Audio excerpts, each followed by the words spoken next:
마침 오늘 이재명 대표가 대선 출마를 위해서 당 대표직에서 내려왔는데 마지막 특명을 내렸다고 합니다. 마지막 특명이요. 들어보시죠. 무효의 대표적 사례, 1번 사례, 권한 없는 자의 행위. 이게 무효의 아주 대표적 사례입니다. 임명 아무리 해도 소용없어요. 그냥 무효예요, 무효. 왜 이런 무리한 행위를 하는지 모르겠는데 욕심이 앞서고 의욕이 앞서다 보면 이런 어처구니 없는 실수를 하게 되는 것 같습니다.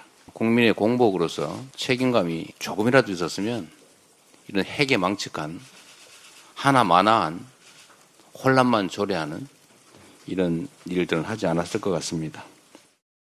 사퇴하시면서 한 2가지 정도 당부를 하고 가셨는데요. 한덕수 총리가 지금 지명한 헌법재판관 임명 저지를 위해서 우리 당은 신속하고 가용한 모든 조치를 취해 나갈 것입니다. 법적 조치 가용한 것들 헌법소원, 그다음에 효력정지 가처분 신청은 이미 했고요. 국회 차원에서 청문회 보이콧도 검토하고 있습니다. 한덕수 탄핵이라는 것도 가용한 조치에 들어가는 겁니다. 그 언급은 되고 있지 않고요. 그 조치도 후보들 중에 하나이긴 하죠. 이재명 대표의 마지막 특명은 할 수 있는 모든 조치를 하라. 한덕수가 지명한 헌법재판관들이 임명되지 못하도록 얘기였습니다. 조기현 위원장님, 지금 권한쟁의 얘기는 지금 이런 논란이 있어서 그런지 방금 대변인 얘기에서 빠졌네요. 어떻게 봐야 될까요? 아닙니다. 제가 알기로는 준비되고 있는 걸로 알고 준비하고 있는데 있습니까? 여러 가지 이 침해된 권리와 관련돼서 법리적 검토를 하고 있습니다. 뭐 이재명 대통령의 임명권을 침해했다 그렇게 접근하지 않고 있고요. 국회법에 대통령이 임명한 이 뭐 헌법재판관 등등에 대해서 인사청문회를 하도록 하고 있는 규정이 있죠. 거기에 대통령이 임명한 재판관이니까 당연히 인사청문 절차로 지금 들어간다는 건데 대통령에는 대통령 권한대행이 될 수 없다는 거고요. 그게 지금까지 헌법학계의 주류적 해석인 현상유지설에 부합하는 거고 그렇다면 인사청문 절차가 진행되기 위해서는 이 적법한 지명 절차를 전제로 하는 겁니다. 그런데 권한대행이 이 소극적 행사만 해야 되는 대통령 권한대행이 대통령의 일신 전속적 고유 권한인 헌법재판관 임명권을 행사한 것 자체가 위법이죠. 그러니까 그러면 적법한 인사청문회를 열 권리를 침해당했다. 그렇죠. 인사청문권의 침해가 아마 침해된 권리의 내용으로 될 것 같고요. 그렇군요.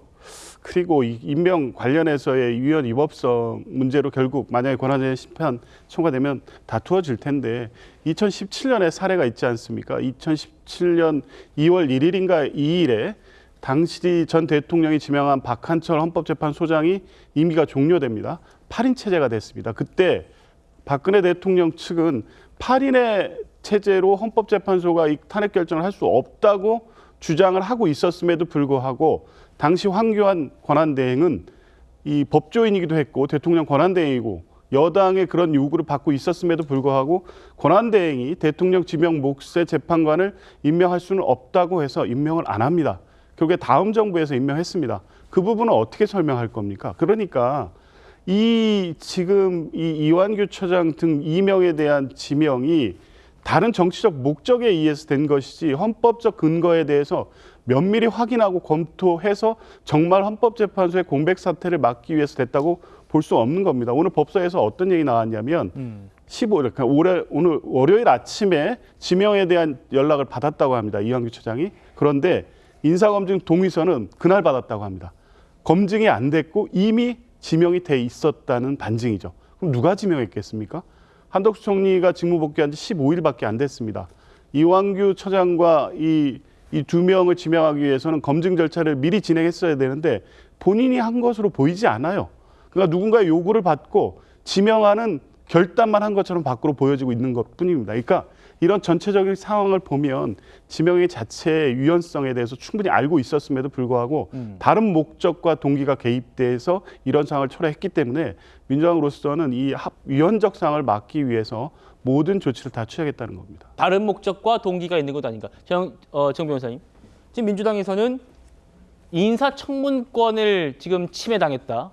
그리고 헌법소원, 그래서 권한쟁의를 신청하고 헌법소원과 효력정지 가처분 등등을 법적 조치를 하겠다는 거예요.